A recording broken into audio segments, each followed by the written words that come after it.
વિદેશમાં નોકરીના બહાને સાયબર ગુલામી કરાવવાના કૌભાંડમાં વધુ એક આરોપીને સુરત સાયબર ક્રાઇમ પોલીસે વડોદરાથી ઝડપી પાડ્યો છે। પકડાયેલો આરોપી 21,000 રૂપિયાનું કમિશન લઈ લોકોને ભોગ બનાવતો હતો। સુરત પોલીસે સાયબર સ્લેવરીના એક મોટા રેકેટનો પર્દાફાશ કરી સફળતા હાંસલ કરી છે। આ રેકેટમાં બેંકોકમાં ઊંચા પગારની નોકરીની લાલચ આપી ગુજરાતના યુવકોને મ્યાનમાર લઈ જવામાં આવતા હતા અને ત્યાં તેમને બંદૂકની અણીએ સાયબર ફ્રોડના કામ માટે મજબૂર કરવામાં આવતા હતા। આ કૌભાંડમાં સુરત સાયબર પોલીસ દ્વારા નિપેન્દ્ર ચૌધરી, પ્રીત કમાણી અને આશીષ રાણાની ધરપકડ કરવામાં આવી હતી। આ ઉપરાંત આ રેકેટના ચોથા સબ એજન્ટ તરીકે વડોદરાના અકીબ હુસેનનું નામ પણ સામે આવ્યું હતું, જે 21,000 રૂપિયા કમિશન પર કામ કરતો હતો। હાલ પોલીસે તેની પણ ધરપકડ કરી છે। એમાં હવે અમે લોકોએ ચોથો એજન્ટ પકડી લીધું છે। એ વડોદરાનું છે અને એમનું નામ આકિબ છે। એ એકચ્યુઅલી સબ એજન્ટ તરીકે કામ કરતો હતો। એમનો કોઈ સીધો કમ્યુનિકેશન હાલ સુધી તપાસમાં બહાર નથી આવ્યો કે સીધો ત્યાં સાયબર સ્લેવરીની ગેંગ સાથે જોડાયેલો હોય મ્યાનમારમાં, એવો કોઈ નથી, પણ કોઈ બીજા એજન્ટ સાથે કામ કરતો હતો। તો એમ સબ એજન્ટ તરીકે એમને 2 માણસો અત્યાર સુધીમાં મોકલ્યું છે ત્યાં, અને એના માટે એમને જે કમિશન મળી છે એ 21,000 રૂપિયાની છે। એના સિવાય અત્યાર સુધીમાં તપાસમાં એમ સામે આવ્યું છે કે જે સૌથી મોટો જે એજન્ટ છે નિપેન્દ્ર ચૌધરી, એ હાલ સુધીમાં એમના મોબાઈલથી અમે લોકોને જે મળ્યું છે એમાં 30 જેટલા બિનાન્સ અથવા ટ્રસ્ટ વોલેટનો ટ્રાન્ઝેક્શન્સની વિગતો છે। એના સિવાય અમે લોકોને 51 જેટલા પાસપોર્ટો પણ મળ્યા છે, પાસપોર્ટની કોપી એમના ફોન પર। અને જે પાસપોર્ટ છે તમામ પાસપોર્ટ મતલબ શ્રીલંકાનું છે, ઇથિયોપિયાનું છે અને ઇન્ડિયાનું છે।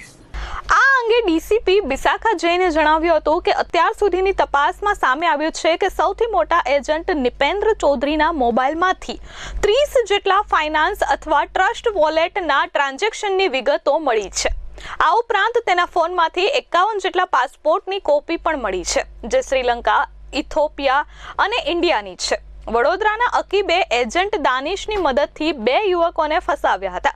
તેમને થાઈલેન્ડમાં 70,000 રૂપિયાના ઊંચા પગારની નોકરીની લાલચ આપી હતી, પરંતુ આ યુવકોને બેંકોકના બદલે મ્યાનમાર મોકલવામાં આવ્યા હતા। રાંદેરના એક યુવકને પણ આ જ રીતે 20 જુલાઈના રોજ બેંકોક મોકલવામાં આવ્યો હતો। બીજા ઘણા બધા એજન્ટ હશે એમાં, બટ હાલ કેમ કે તપાસ ચાલુ છે તો પછી તમને અપડેટ કરવામાં આવશે। એ ગુપ્ત રીતે અમે લોકોએ કર્યું છે અને હજી ઘણા બધા છે જે રેસ્ક્યુ માટે વેઇટ કરી રહ્યા છે, તો પછી આ બાબતે ખુલાસો કરવામાં આવશે। બેંકોક એરપોર્ટ પર પહોંચ્યા પછી એજન્ટ દ્વારા ઉત્તર પ્રદેશ અને હૈદરાબાદના 4 યુવકો સાથે એક ગાડીમાં બેસાડવામાં આવ્યા હતા। ત્યાંથી તેમને 400 કિલોમીટર દૂર મ્યાનમારની સરહદ પર લઈ જવામાં આવ્યા હતા। રસ્તામાં વારંવાર ગાડીઓ બદલી એજન્ટોએ તેમને નદી પાર કરાવી મ્યાનમારના ગાઢ જંગલોમાં ધકેલી દીધા હતા। જ્યારે યુવકોએ પ્રશ્નો પૂછ્યા ત્યારે તેમને બંદૂક બતાવીને ડરાવવામાં આવ્યા હતા। આ દરમિયાન હૈદરાબાદના એક યુવકે ભાગવાનો પ્રયાસ કર્યો, જેના પર સ્થાનિક ગુંડાઓએ ગોળીબાર કર્યો હતો। તે પકડાઈ ગયો અને ફરીથી ભાગવાનો પ્રયાસ કરતા ગાયબ થઈ ગયો હતો। તો ભોગ બનવાનું જ્યારે અમે લોકોએ વાત કરી તો સામે આવ્યું કે એ લોકો એને ગન પોઈન્ટ ઉપર, કેમ કે શું છે, એ લોકોને જૂઠ બોલીને અહીંથી લઈ જવામાં આવતો હતો કે તમારે બેંકોક ખાતે જોબ આપવામાં આવશે, પણ ખરેખર જોબ બેંકોકની મ્યાનમારમાં હતી અને એ લોકોને ઇલીગલી બેંકોકથી થાઈલેન્ડનું બોર્ડર ક્રોસ કરાવીને મ્યાનમાર લઈ જતા હતા।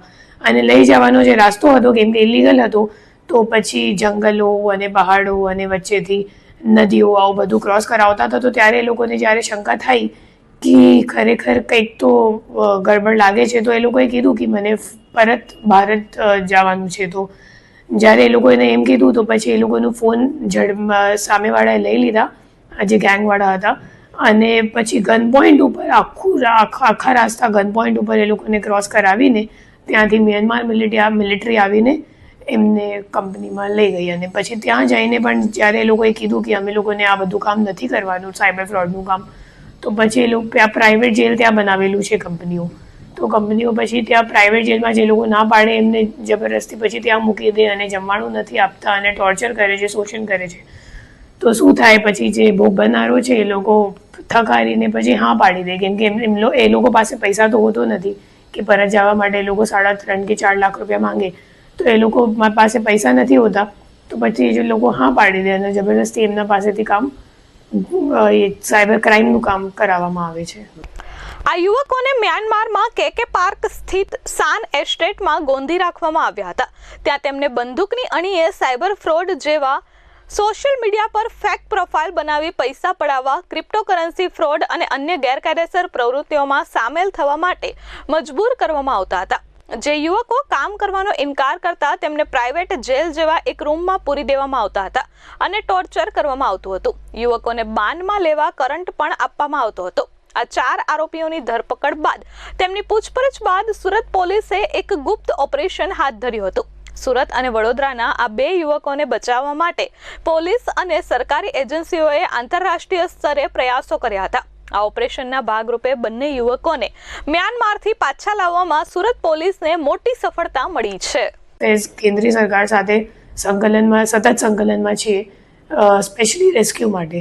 જે લોકો ત્યાં ઓલરેડી ફસાયેલા છે એમને રેસ્ક્યુ માટે. તો એમને જો કામ કરાવવામાં આવે છે તો એકચ્યુઅલી શિફ્ટ મુજબ થાય છે અને સૌથી અઘરું છે કે ઘણા લાંબા સમય સુધી, ફોર એક્ઝામ્પલ એમનું શિફ્ટ રાત્રે 9:30 વાગે ચાલુ થાય, 9:30 થી 12:30 સુધી તમારે કામ કરવાનું. પછી તમને જમવા માટે અડધો 1 કલાક આપે. પછી ફરીથી આખી રાત તમે સવારે 7 વાગ્યા સુધી કામ કરવાનું. પછી 7 વાગે એ લોકોને ફ્રી કરે, પછી બપોરે 1 વાગે ફરીથી બોલાવી લે કે 1 વાગે આવો અને ફરીથી કામ કરો. પછી શિફ્ટ ચાલે 7 વાગ્યા સુધી. પછી વચ્ચે થોડુંક ફ્રી ટાઈમ આપે અને અઠવાડિયામાં 2-3 વખત એ લોકોના માણસ, જે કંપનીઓના માણસ છે, એ લોકો આવીને બધાનું ફોન વગેરે પણ ચેક કરે છે. અને જેટલા સમય સુધી એ લોકો કંપનીમાં રહે અને કામ કરે ત્યાં સુધી એમનો જે આપણા ફોનમાં જે કેમેરા હોય ને એને ઉપર શટર પણ લગાવી દેવામાં આવે છે, સો દેટ એમનો જો ઇન્ટરનલ બિલ્ડિંગનો ફોટો છે કે વિડીયો છે એ બહાર નહીં આવે એમ. પછી એ લોકો જ્યારે હોસ્ટેલમાં પરત આવી જાય ત્યારે એ લોકો ફેમિલી સાથે વાત કરે, બટ એમાં પણ મોનિટરિંગ સતત ચાલુ રહે.